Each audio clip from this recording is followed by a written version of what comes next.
With your CIGTV News Update, I'm Donna Bush. We begin with news from the Ministry of Home Affairs. On Tuesday morning, civil servants who are responsible for our emergency notification system were part of a sensitization workshop held at the Government Administration Building. Topics discussed included current notification messaging system for emergency first responders, sudden activation chart integration with ENS messaging framework, and the radio alert system implementation and operations of systems. Many of you will recall the Sol fire in July 2017 and the subsequent alert of the potential tsunami threat following an earthquake north of Honduras in January 2018. And certainly, given the remit of your respective agencies, you probably have more fond and vivid memories than many others. But certainly it was immediately apparent that the mechanisms that we are relied on historically to alert the public certainly brought more home as a result of those two incidents that happened in our recent history. Incidents or notifications such as press releases, radio and TV advisories were not adequate in these situations, especially in the face of a sudden onset event like a tsunami or an earthquake. So the government took action, and we made provisions in the Disaster Preparedness and Hazard Management Law 2019 revision for the establishment of a national emergency notification system. So the first thing we needed to do was to amend the law to allow for such a system to be put in place, which is what we did. And subsequently, the government committed funding to enable the implementation of phase 1 of the emergency notification system.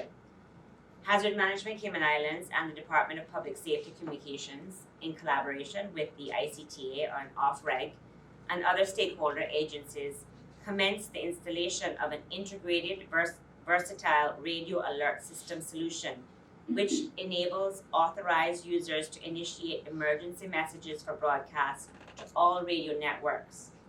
The emergency message automatically interrupts the radio broadcast and airs the alert, after which normal programming resumes.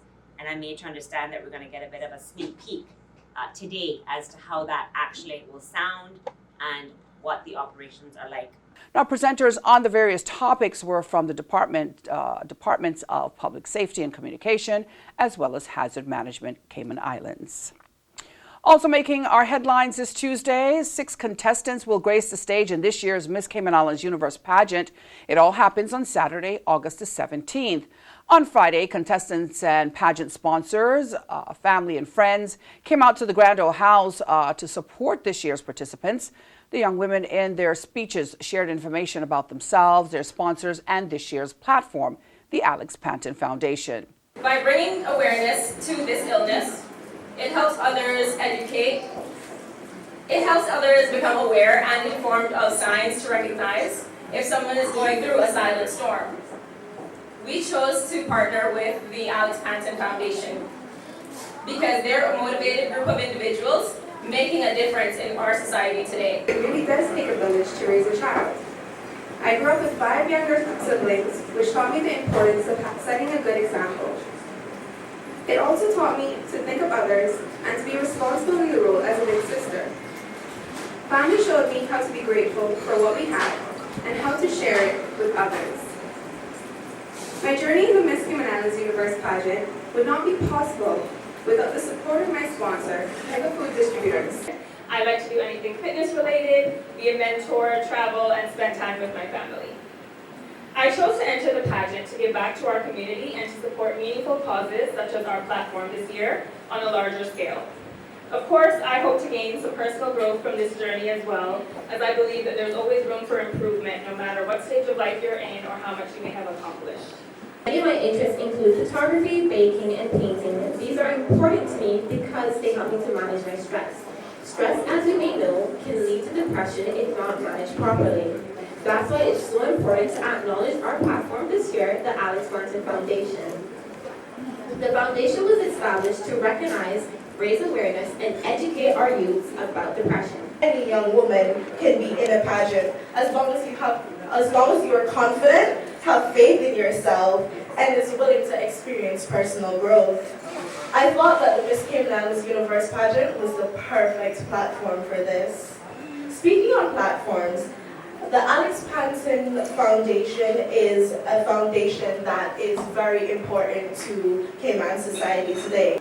I graduated this past December, and now I'm back, and I'm so happy to be back because pursuing and getting the opportunity to be a part of scientific development has been really, really exciting for me, and I'm really happy to be able to bring that back to the Cayman Islands. I know that we don't have a lot of academic research, but I'm hoping to see more of that in the coming years.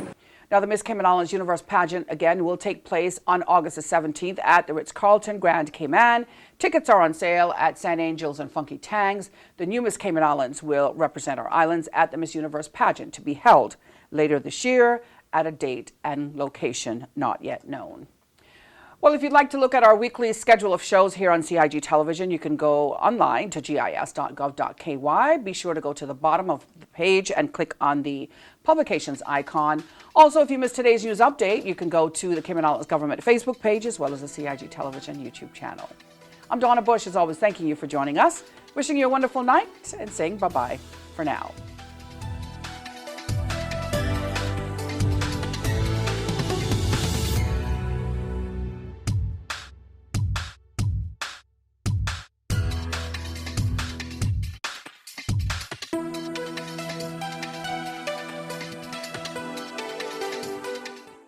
Boating, fishing, and water sports in the Cayman Islands are great, but keep a cool head.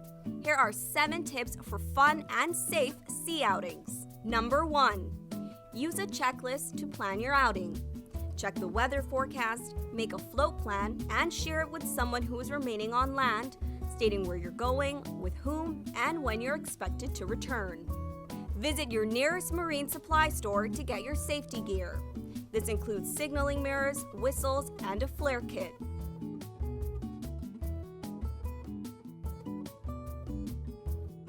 It's also very important to have onboard flotation devices and life vests for each person. There are different types of vests. Some are for water sport activities such as snorkeling, and others are for going on offshore boating or on fishing trips. Number 2. These items can be lifesavers in case of an accident or bad weather. Number 3. Use a motor kill switch, especially if you're boating alone. In case of a leak or breakdown, always stay with the boat until help arrives. If you capsize, an emergency beacon or locator device can send a distress signal to inform the authorities of your location. Larger flares will indicate distress to a boat, airplane, or search and rescue officials. Number 4. In addition to sunscreen, food, and beverages, it would be smart to have a cell phone. Make sure your marine radio works. Cayman boaters use Channel 16 to communicate. Number 5. Also, don't forget your anchor and sufficient rope. Number 6. Boat operators should be familiar with the local waters and reefs, as well as the capabilities and functions of the vessels they are using. Always obey the rules of the sea and the marine environment, and have courtesy for others. Number 7. Alcohol and salt water do not mix, especially if you're the captain. Some useful contact numbers are 911. The RCIPS Marine Base is 649-7710, and the Port Authority is 949-2055. Smooth sailing, all!